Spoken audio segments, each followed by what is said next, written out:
Muchísimas gracias por acompañarnos, por brindarnos su confianza.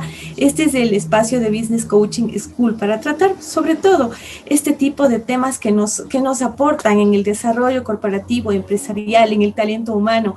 Y hoy precisamente que tenemos el grato privilegio de tener con nosotros a Eduardo Mouret Polo.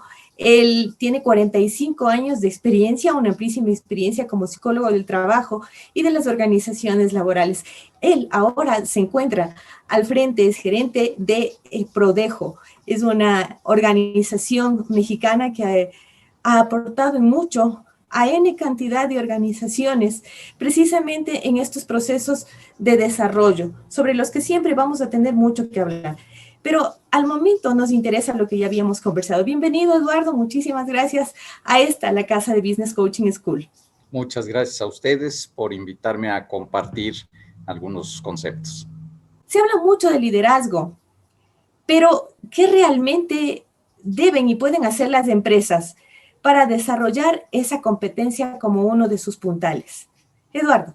Muchas gracias. Sí, bueno, realmente y en estos momentos también de coyuntura, tenemos más todavía que hablar de lo que ya de por sí traíamos atrasado en conceptos, en experiencias sobre liderazgo.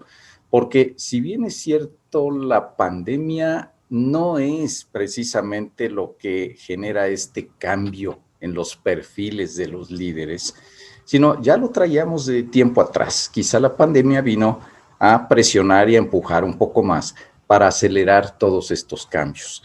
De todos es sabido que el líder tiene que reconformar su perfil para poder seguir enfrentando este entorno, ahora le llamamos nuevo entorno, algunos llaman VUCA, otros los llaman VICA, de diferentes formas. Sin embargo, lo que sí es que hoy un líder tiene que aprender y por lo tanto desarrollar habilidades para enfrentar ambigüedad, incertidumbre.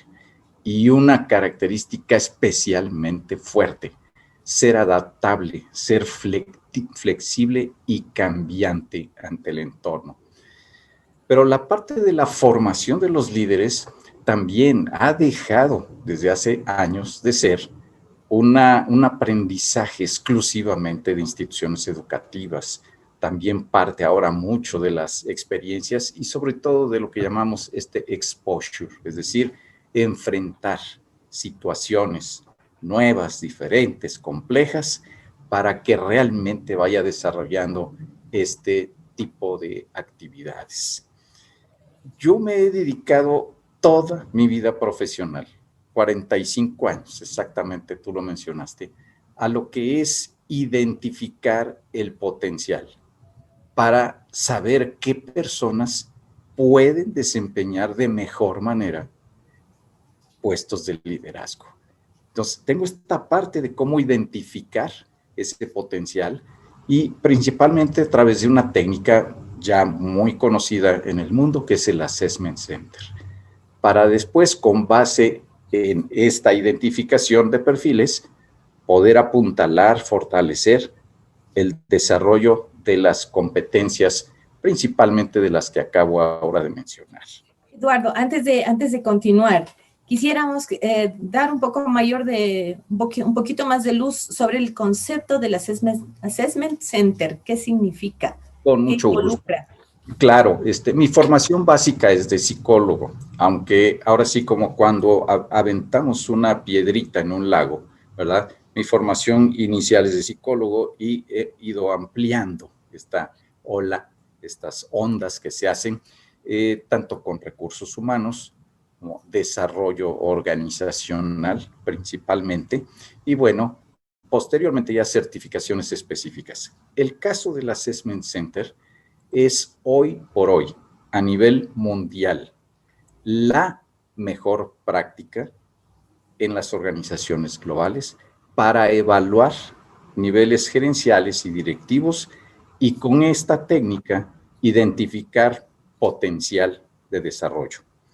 No consiste, y este es así lo más definitivo, no consiste como en la mayoría de las pruebas psicológicas que manejamos, que son cuestionarios. No. El Assessment Center no es un cuestionario, no son entrevistas, sino el evaluado enfrenta casos, role-plays y simulaciones de situaciones muy parecidas a las que va a enfrentar en la vida real de trabajo. Esto hace una diferencia importantísima. Y quiero reforzar, ya que me das la oportunidad, el otro aspecto del Assessment Center. La mayoría de las pruebas que contestamos, tipo cuestionario y la misma entrevista, todas son de acuerdo a una clasificación de un modelo que hice hace algunos años, son herramientas de autoevaluación. Es decir, el propio evaluado, candidato, empleado, él habla sobre sí mismo y dice cómo se ve, dice cuáles son sus características. No es que esto sea malo, pero tomar decisiones basándonos única y exclusivamente en lo que la persona me dice sobre sí mismo, ya le ponemos una pequeña interrogación. Entonces, ¿qué hace el Assessment Center? Es la percepción, observación entrenada y certificada de un equipo de expertos evaluadores. Te observan actuando, manifestando, haciendo las Una cosas. evaluación en 360 llamaríamos. Pues quizá no tanto 360, porque es en el momento en que lo enfrentas a casos y ahí el equipo de evaluadores expertos lo observa. Ajá. Y es la percepción de otros, ya no es la de él mismo. Entonces, esto es fascinante porque nos adentramos en formas diferentes de evaluar. Muy interesante porque yo pienso, ¿no? Ya me pongo a la persona en el plano de trabajar en la resolución de conflictos. Y esta metodología con toda seguridad permite que la persona se autodescubra o se encuentre con cosas que quizás no sabía que tenía como parte de sí para resolver un problema. Tiene ambos enfoques, para evaluar a la persona y para que ella misma aprenda de estas experiencias que enfrenta y tiene que resolver en el momento. Entonces, la gran diferencia está entre decir cómo soy yo o manifestar y demostrar. Hay una diferencia enorme. Y por lo mismo, y también voy a apuntalar con este comentario algo que creo que es de interés general, el Assessment Center, decía yo, es hoy por hoy la mejor práctica para evaluar competencias. Por definición, una competencia se tiene que demostrar, que manifestar. Y entonces, voy a ser muy tajante, ningún cuestionario sería capaz de medir competencias, puesto que a un cuestionario solo estaré yo marcando, respondiendo sí o no. Y la competencia se tiene que demostrar. Entonces, el Assessment Center se convierte en una extraordinaria herramienta, pero prácticamente es de las contadísimas que podemos decir que realmente miden competencias. Tú mencionaste hace un momento cuando iniciábamos la conversación en estas características del perfil del líder. Y en este entorno de ambigüedad, en este entorno de incertidumbre al que nos ha conducido el tema de la crisis sanitaria, claro, se necesita comprender las realidades, las distintas realidades que se nos presentaron en el escenario, cosas que ni siquiera nos imaginábamos, precisamente para desarrollar esa adaptabilidad a esa realidad, esa flexibilidad y permitirse un cambio que en muchos de los casos también nos prohibimos. ¿Cómo trabajarlo, o más bien cómo lo has hecho dentro del concepto de la resiliencia que tan necesaria es para poder salir definitivamente de esta situación? En un corto tiempo, quizás un poquito más, menos, pero vamos a salir. ¿Pero cómo hacerlo? Bueno, realmente nos hemos dado cuenta, y eso sí nos llevó a Prodeo a desarrollar un programa que brevemente voy a mencionar, no tanto como programa, sino como la forma que estamos apoyando y ayudando a los líderes de las organizaciones. Pero lo que sí nos despertó y crítico para los líderes es que las llamadas soft skills, las habilidades suaves, que ahora y otra vez no es porque solo en este momento se vean o se hagan necesarias. Ya venía desde hace tiempo, inclusive un gran cambio que para mí marcó una época muy importante, es que las grandes universidades, por lo pronto de Estados Unidos, en un momento dado se dieron cuenta, obviamente, que en los exámenes de admisión le daban mucho más peso a todas las habilidades cognitivas, razonamientos numéricos, etcétera, y menor peso a las habilidades, a las soft skills, a las habilidades suaves interpersonales. Bueno, estas grandes universidades, desde su examen de admisión, ya han hecho un cambio en la ponderación de estas habilidades. Hoy son de mayor peso para admitir. Y porque obviamente se dieron cuenta de muchas cosas en la época de estudio y posterior. Y tan es así también como otra gran evidencia, que el doctor Tal Ben-Shahar, que es el gurú número 1 hoy de la felicidad, él en sus cursos en Harvard, y esto es comentado por él y por muchas otras personas, que antes decían, estaba la materia y se inscribían 2, 3 alumnos, ¿verdad? Bueno, hoy en Harvard, la gente que va a estudiar ahí, es la materia más requerida y más demandada por parte de los estudiantes. Entonces, ¿qué es en la línea de los líderes? Fortalecer sus habilidades interpersonales. Porque hoy, a la distancia, justo los empleados tienen una mayor necesidad, pero necesidad fuerte de por estar aislados en su casa, de por no tener contacto, vinculación con otras personas, se han venido desarrollando y también están las tendencias y las noticias muy claras, noticias de investigación, de que ahora sí que la pospandemia, si hablamos por la parte de salud física, pero ahora la pospandemia es de salud mental. Entonces, aquí es donde tengo estos otros dos conceptos. Y el líder tiene que saber identificar cómo están sus colaboradores, qué necesitan de él. Inteligencia emocional, sí, tiene que desarrollar el líder. La resiliencia, él y cómo transmitirla a sus colaboradores, pero también cómo supervisar y cómo dirigir a distancia, ¿sí?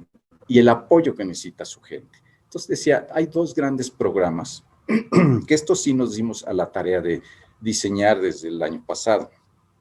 Uno de ellos, nosotros le llamamos el programa RAPID, con D al final.